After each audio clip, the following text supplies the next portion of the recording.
Hello everyone, welcome to our learning community.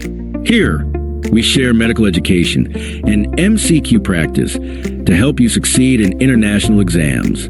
Each video is designed to build understanding, inspire success, and make learning enjoyable. Together, we grow and create a brighter future. In this lecture, we will discuss the anatomy of the larynx, trachea, and lungs, three essential components of the respiratory system that work together to ensure efficient air conduction and gas exchange. Larynx. The larynx is a hollow muscular and cartilaginous organ that connects the pharynx to the trachea. It is located in the anterior neck, extending from the level of C3 to C6 vertebrae.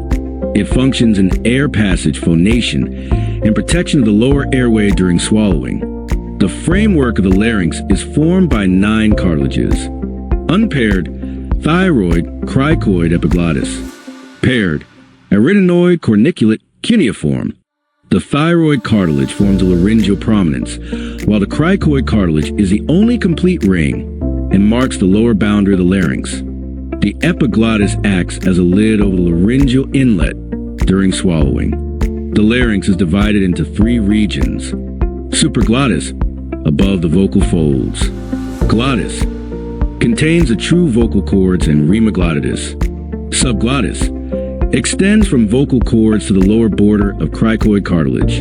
The vocal cords are responsible for sound production, while the false vocal cords provide protection.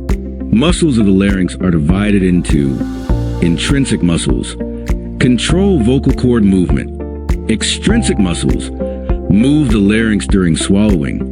Blood supplies from the superior and inferior laryngeal arteries. Innervation is from branches of the vagus nerve.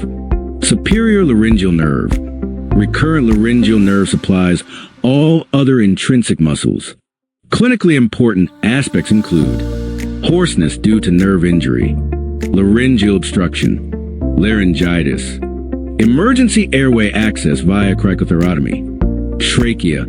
The trachea is a fibrocartilaginous tube that extends from the lower border of the larynx at C6 vertebral level to level T4, T5, where it bifurcates at the carina into right and left main bronchi.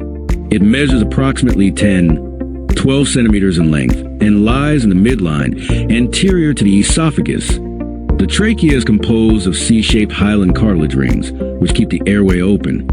The posterior gap is bridged by the trachealis muscle, allowing flexibility and expansion during swallowing. Structurally, the tracheal wall consists of mucosa, pseudostratified ciliated columnar epithelium with goblet cells, submucosa, containing ceremucous glands, cartilaginous layer, adventitia. The trachea is divided into cervical part, related to thyroid gland, carotid arteries, and jugular veins.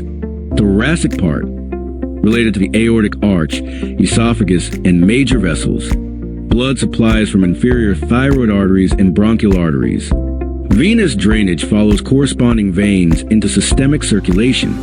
Innervation is via branches of the vagus nerve and sympathetic trunk. Lymphatic drainage is to pretracheal, paratracheal, and tracheobronchial lymph nodes. Clinically important aspects include tracheostomy for airway obstruction, foreign body aspiration, tracheal deviation in conditions like pneumothorax. The carina is highly sensitive and triggers cough reflex. Anatomy of lungs. The lungs are a pair of essential respiratory organs located in the thoracic cavity on either side of the mediastinum. Their primary function is gas exchange, oxygenating blood, and removing carbon dioxide. Each lung is enclosed within a pleural sac consisting of visceral pleura and parietal pleura, with a thin pleural cavity in between containing serous fluid. The lungs are conical in shape and have the following features. Apex extends into the root of the neck above the first rib. Base rests on the diaphragm. Surfaces costal, mediastinal, and diaphragmatic. Borders anterior, posterior, and inferior.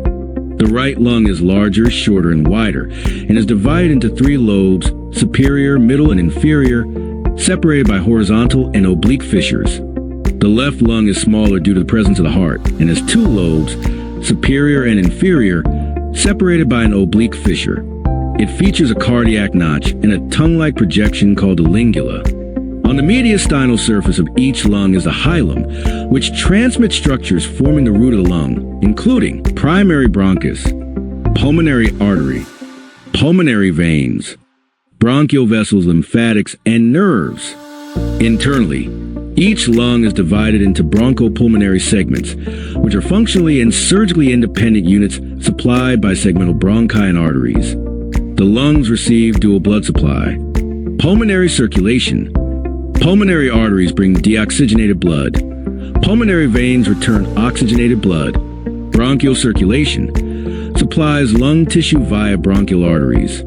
Lymphatic drainage occurs via superficial and deep plexuses into bronchopulmonary and tracheobronchial lymph nodes.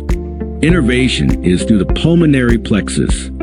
Sympathetic fibers, bronchodilation and vasoconstriction. Parasympathetic fibers, bronchoconstriction and increased secretions. Microscopically, the lungs contain alveoli, the functional units of gas exchange, lined by type I and type II pneumocytes. Clinically important aspects include pneumonia, infection of lung parenchyma, pneumothorax, air in pleural cavity causing lung collapse, chronic obstructive pulmonary disease, pulmonary embolism affecting blood flow. Segmental anatomy allows surgical resection without affecting entire lung. That brings us to the end of today's lecture. Thank you so much for watching. If you found this lecture helpful, please like the video, subscribe to the channel, and hit the notification bell so you won't miss any future lessons. Keep learning, stay curious, and I'll see you in the next session.